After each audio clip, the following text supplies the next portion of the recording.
मौर्य और गुप्त के बाद आ रहे हैं विजयनगर सम्राट। ठीक, विजयनगर साम्राज्य किधर है? दक्षिण में। भारत के दक्षिण में।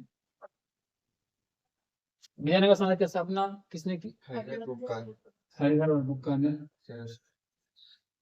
ये कौन से दोनों? हरिहर और बुक्का दोनों भाई थे। इन्होंने किया इसी स्थापना 1336 में। ठीक है, इसकी राजधानी कहाँ है? हम्पी। हम्पी कहाँ है? कर्नाटक में। ठीक है, किस नदी के तट पे है? तुंगभद्रा नदी के तट पे है।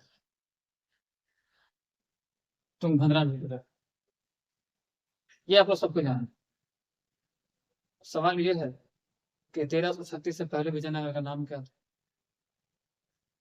यानी कि विजयनगर का पुराना नाम क्या था?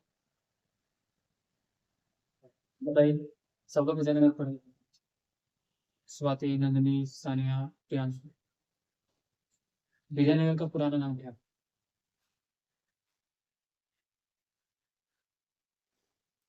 चलिए हमें बता दीजिए। इसका पुराना नाम था विद्यानगर।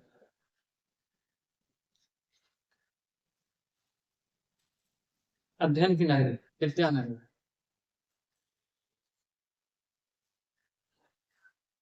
अब आते हैं कि इसके कुल वंश कितने थे? कुल वंश थे 4। कुल वंश थे 4। कौन कौन वंश था?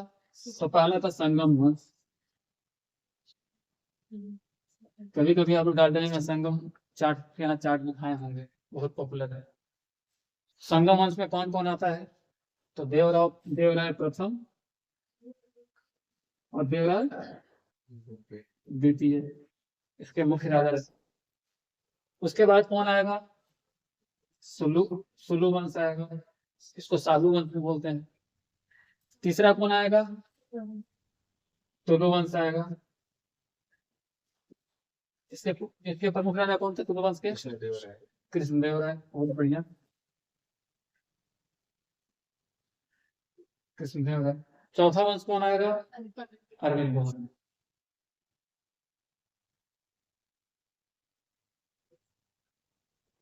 चार वंश हो गए, संगम, सुलु, तुलु और अरविंद। अब आपने ये पढ़ा कि विजयनगर का पौराणिक नाम क्या? आपने ये भी पढ़ा कि विजयनगर की स्थापना हुई।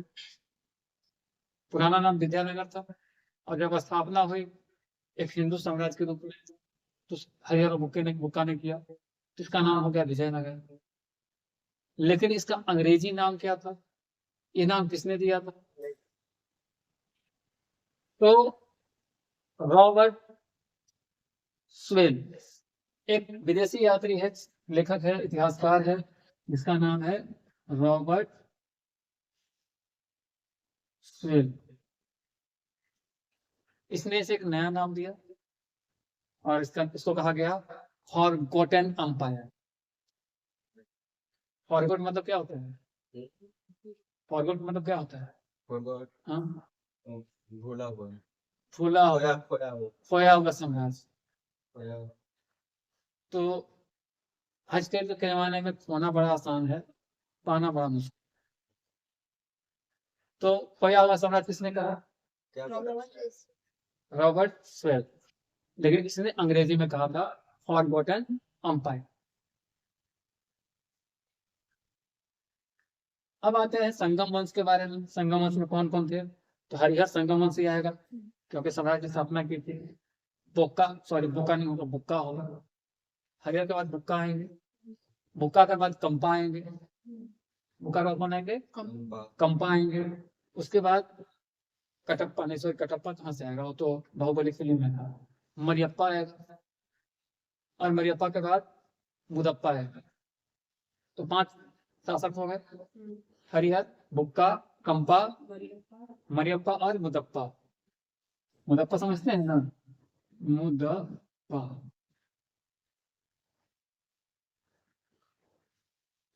और हरिहर प्रथम की बात की जाए तो हरिहर प्रथम ने बहुत सारे युद्ध जीते। सबसे पहले कहाँ जीता?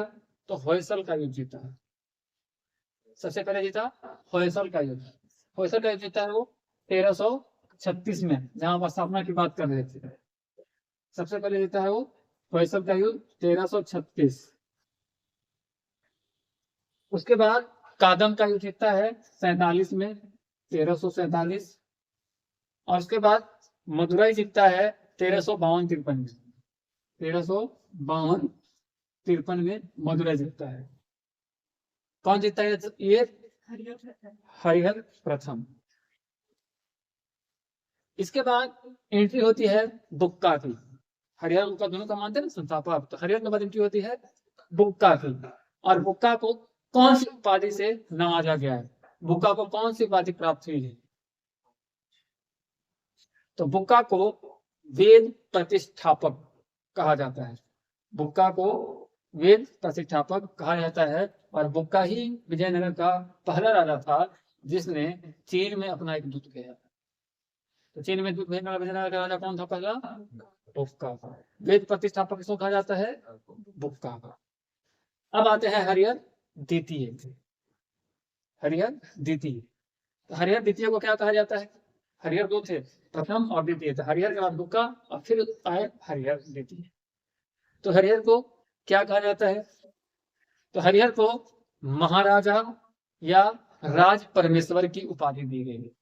हरिहर द्वितीय को, प्रथम को नहीं, हरिहर द्वितीय को महाराजा और राज परमेश्वर की उपाधि दी गई। कोई डाउट? ओके। तो इनके मुख्यमंत्री कौन थे हरिहर द्वितीय के? इनके मुख्यमंत्री का नाम था सायणाचार्य। इनके मुख्यमंत्री का नाम था सायणाचार्य। वेदोपट्टी का सेनापति का नाम था इरबावा। इनको नानार्थ माला भी कहा गया। हरिहर, बुक्का, फिर हरिहर द्वितीय। उसके बाद आते हैं देवराय प्रथम।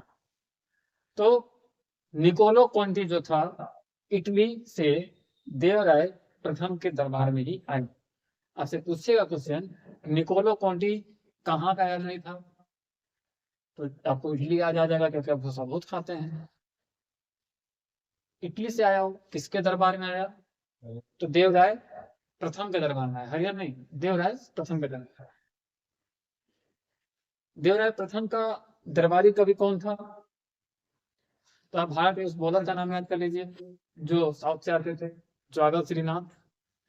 तो दरबारी कवि था श्रीनाथ। देवराय प्रथम का दरबारी कवि का नाम था श्रीनाथ। और उसने हरिविलासम नामक पुस्तक लिखी थी। तो हरिविलासम के लेखक कौन हो गए? श्रीनाथ। बहुत बढ़िया।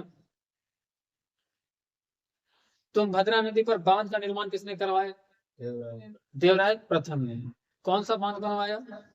तो उस बांध का नाम था हरिद्रा बांध। ठीक है, उस बांध का नाम था हरिद्रा बांध।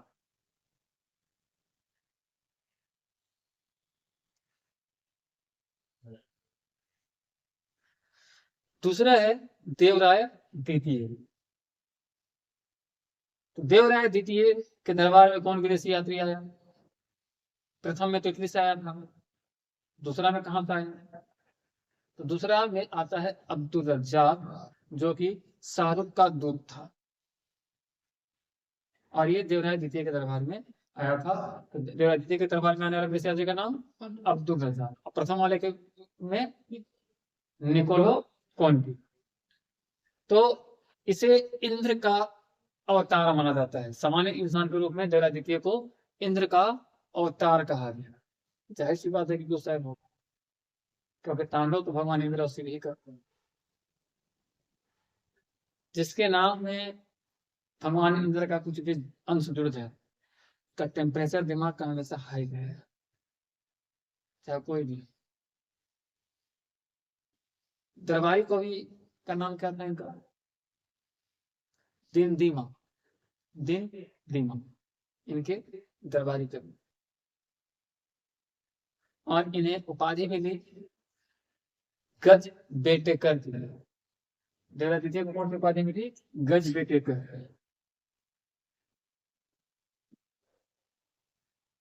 गज बेटेकर की उपाधि। और इसने दक्षिण भारत के सभी राज्यों को जीत लिया।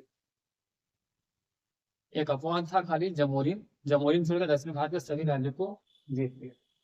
तो क्वेश्चन ये है कि देवराय द्वितीय दक्षिण भारत का कौन सा राज्य नहीं जीत पाया? जमोरिन, जमोरिन जो है इसको वो नहीं जीत पाया।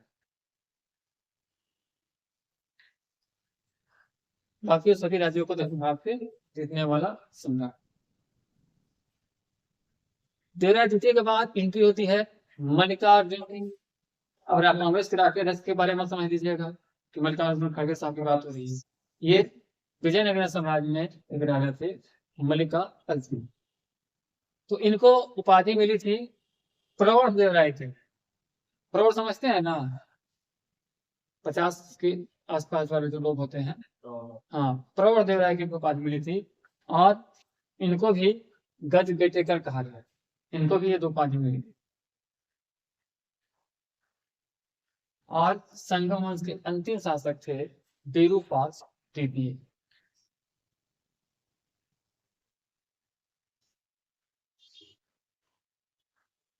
और सलू वंश के जो नरसिंह थे उन्होंने इनको प्रतिस्थापित कर दिया, इनको हटा दिया। तो अंतिम शासक कौन थे? किस वंश के थे? इनको प्रतिस्थापित किस शासक ने किया? नरसिंह। ये किस वंश के थे? सलू वंश। पहला सालू शासक नरसिंह हुआ, इसीलिए इनको कहा जाता है सालू वंश का संस्थापक। इनके पुत्र थे जो बाद में शासक बने, उनका नाम था इम्मा, यानी कि इमादी नरसिंह, अगला शासक। और इनको कमांडर कहा गया, नरसा का नायक कहा गया, और सालू वंश का अंतिम शासक भी रहा। वो दो ही शासक रहे इसमें। हाँ, क्योंकि इनकी हत्या वीर नरसिंह द्वारा कर दिया गया। ये वीर नरसिंह कौन थे? तो ये तुल्लु वंश। तो तुल्लु वंश के संस्थापक वीर नरसिंह, जिन्होंने इनकी हत्या कराई। उसके बाद आते हैं कृष्णदेव राय। तो कृष्णदेव राय को विजयनगर का महान साम्राज्य का महान शासक कहा जाता है, और इनको बहुत सारी उपाधियां मिली हैं। तो गाना भी आपको सुना है, कहाँ राजा भोज कहाँ गंगू तेग, ये है ना जो अवस्था है। तो आंध्र भोज की उपाधि इन्हीं को मिली, अभिनव भोज की उपाधि इन्हीं को मिली थी, आंध्र पितामह इन्हें कहा जाता था, और यवन स्थापना चार्य भी इन्हें ही कहा जाता। भाई राजा थे, शादी तो करेंगे। तो इनकी एक पत्नी थी और एक मेहरारू, मतलब दो वाइफ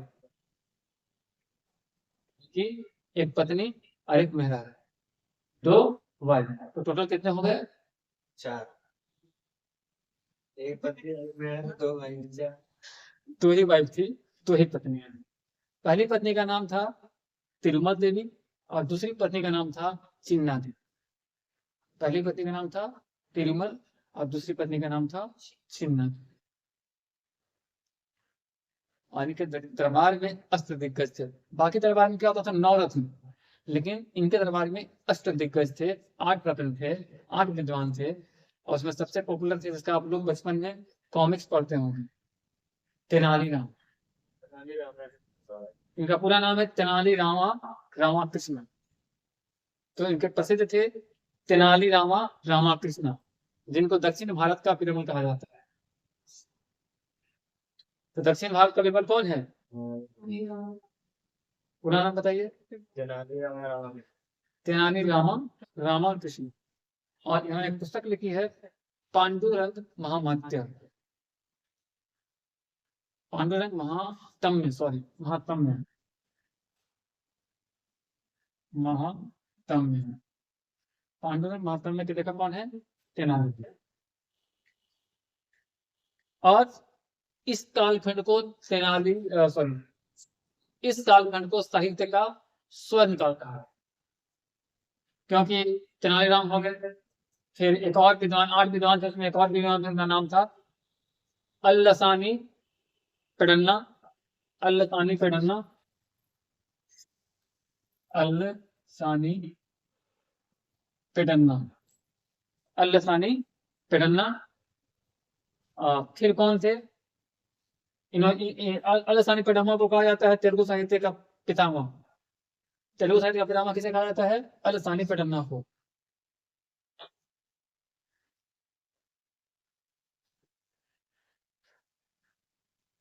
और इनके बहुत सारी पुस्तकें लिखी गई हैं, जिसमें स्वरोचित है, संभव है, हरिकथा, सारम सगु, बहुत सारी हैं। ये जब पीडीएफ या नोट मिलेगा तब टिप्स दीजिएगा। उसके बाद जिंगली सुरन्ना, तीसरे साहित्यकार या तीसरे विद्वान कौन थे? जिंगली सुरन्ना, जिन्होंने रघु पांडविया लिखा है किताब। अच्छा, क्वेश्चन है कि कृष्णदेव राय की चर्चा किस मुगल शासक ने अपने सेल्फ बायोग्राफी, स्व लिखित पुस्तक में की? बाबर। बहुत सही जवाब है। तुजुक ए बाबरी में बाबर ने कृष्णदेव राय के बारे में लिखा। तो भाई कृष्णदेव राय एक महान शासक थे, तो उन्होंने कुछ कुछ बनवाया भी होगा। पालक का साग, चने की रोटी, मक्के का अचार। अच्छा, तो उन्होंने नगरपुर शहर बसाया। क्या बसाया? नगरपुर शहर, जो अभी हम इसको कहते हैं। और ये बसाया था उन्होंने अपनी माता जी के नाम पे। अपने माता जी के नाम पे एक शहर बनाया हम्पी में, जिसको हम लोग नगरपुर शहर कहते हैं। उसके बाद हजारा का मंदिर बनवाया, विठल स्वामी मंदिर का निर्माण करवाया, विजय भवन बनवाया। और जब बनवाते बनवाते नहीं थके तो किताब भी लिख डाली। अमुक्तमाल्या तेलुगु में लिखी और जाम्बवती कल्याणम संस्कृत में। तो तेलुगु में उन्होंने एक पुस्तक लिखी, संस्कृत में लिखी। संस्कृत पुस्तक का नाम क्या है? करेक्ट। तो सिर्फ किताब लिखा, मंदिर बनवाया, शहर बनवाया, ऐसा नहीं है। एक शासक के तौर पर इन्होंने युद्ध भी जीता। कहाँ कहाँ जीता? तो रायचूर दोआब को जीता, उड़ीसा में गजपति शासक को हराया, उड़ीसा पर कब्जा किया, फिर गुलबर्ग को जीता, फिर महमूद शाह को बिदर में हराया। तो उन्होंने बहुत सारे युद्ध भी लड़े। तो भाई इतने पॉपुलर राजा थे, तो विदेशी तो आएंगे उनको देखने। तो दो विदेशी यात्री भी आए, सुंदर सुंदर गोरे गोरे। और इन छोरों का नाम क्या था? तो एक का नाम था देव बारबोसा और एक का नाम था डोमिंगो फायस। ठीक।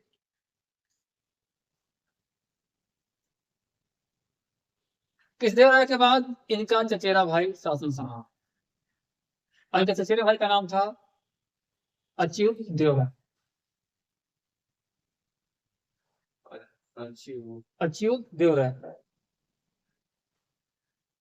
और इन्हीं के शासन काल में नुनीज इनके दरबार में आया था। नुनीज एक पुर्तगाली था, घोड़ा का व्यापारी, वो इनके दरबार में आया था। और इनके बाद सदाशिव राय सत्ता संभालते हैं। हालांकि वास्तविक राजा वो नहीं होते हैं, वास्तविक शक्ति जो होती है वो राम राय के हाथों में होती है। ठीक है। उसके बाद बनिहाटी, राक्षसी तांगड़ी, तालीकोटा का युद्ध होता है। बानीहाटी, राक्षसी तांगड़ी और तालीकोटा का युद्ध होता है 1565 ईस्वी में। गठबंधन सेना की तरफ से मुस्लिम शासक का नेतृत्व अहमदनगर, गोलकुंड, गिदार, बीजापुर एक साइड और सदाशिव राय अकेले। जाहिर सी बात है गठबंधन सेना जीते, पूरे मुसलमान के इस्लामी सेना एक साइड हो गए, सदाशिव अकेले हो गए। तो यहाँ पे गठबंधन सेना की जीत हो गई।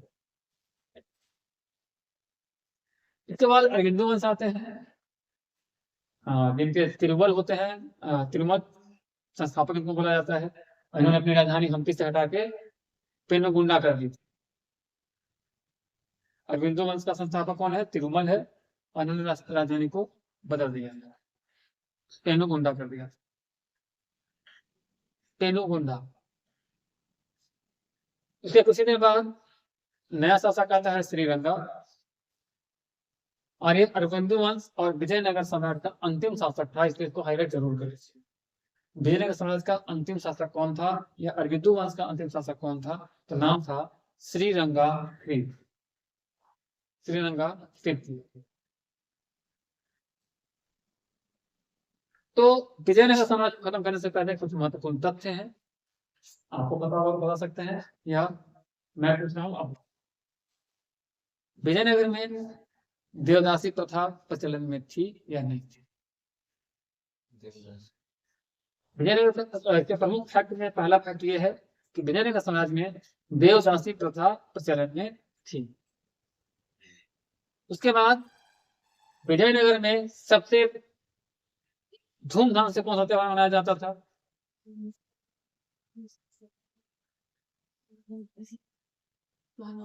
करेक्ट, महानवमी का त्योहार बहुत धूमधाम से मनाया जाता था, और वहां एक महानवमी डब्बा का निर्माण भी कराया गया था। महानवमी डब्बा मतलब एक स्टेज था, उसकी लंबाई और चौड़ाई आप लोग कमेंट करके बता।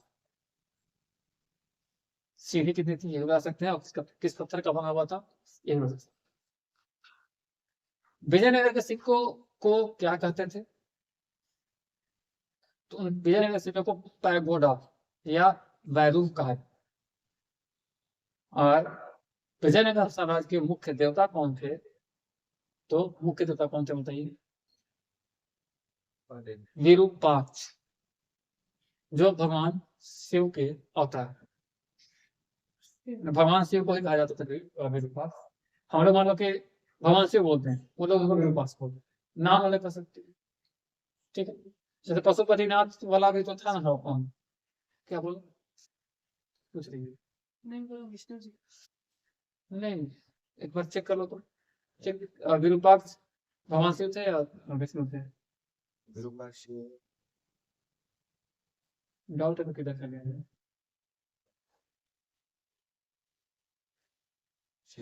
शिव ना, शिव ही है, विष्णु नहीं है। तो ये था आपका विजयनगर साम्राज्य। चलते हैं मुगल की तरफ। आज के लिए इतना ही।